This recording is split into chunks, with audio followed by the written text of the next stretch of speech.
Let's go over how to download and export those completed GruntWorx core files. Now, after again, you've gone through your self-check review tool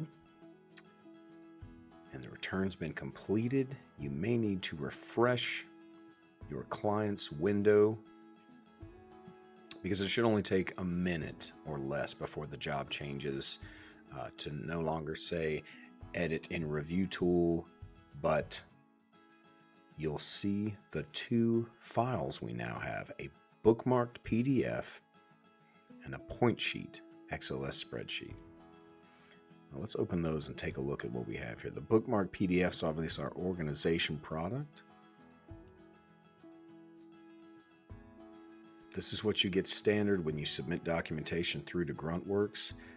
All your documentation that went through the core product organized in the order of the 1040. Notice our bookmarks over to the left. I'll click through them just a brief bit. Our wages listed, W-2 information, consolidated 1099s, our Charles Schwab statement that we went through, retirement, our 1099Rs, 1095B for medical, deductions with the 1098, and then here at the bottom, how things will be broken up when they don't fit the mold of the 1040, supporting documents, back or blank pages, poor quality or handwritten notes, things that didn't come through, or perhaps if they wrote out their contributions or what have you, all still easily accessible, but tucked away neatly at the bottom.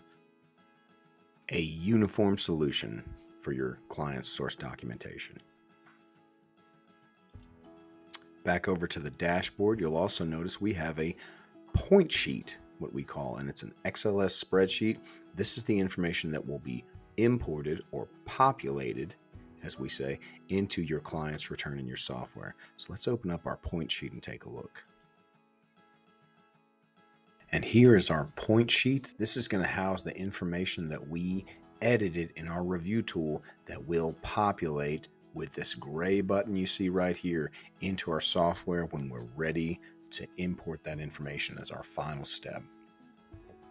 Now notice these tabs at the very bottom: diagnostics, W-2, consolidated 1099, all the things you saw in the review tool and in our organization product, listed every field in each one of those tabs, again, that will import into your client's return.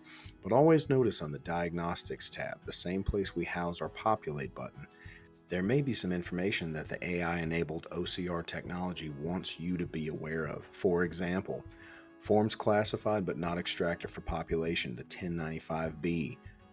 We do not import the 1095B into your software, so it wants to let you know that's not going to be listed at the bottom of one of the tabs. Moving down to the next one, professional review required. Inconsistent owner or social security number, correct and unchecked to populate. Well, let's look at our W-2, and that's page 2 in the organization product. We could click that and go directly there, but let's take a look at the tab.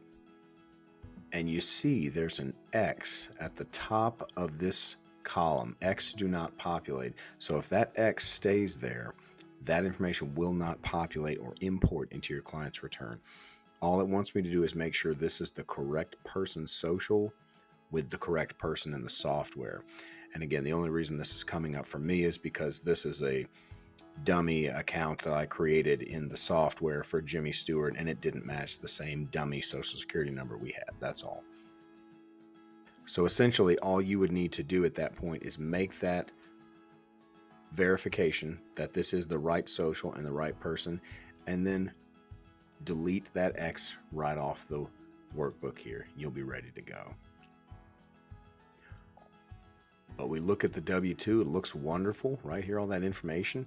The consolidated 1099 listed, great.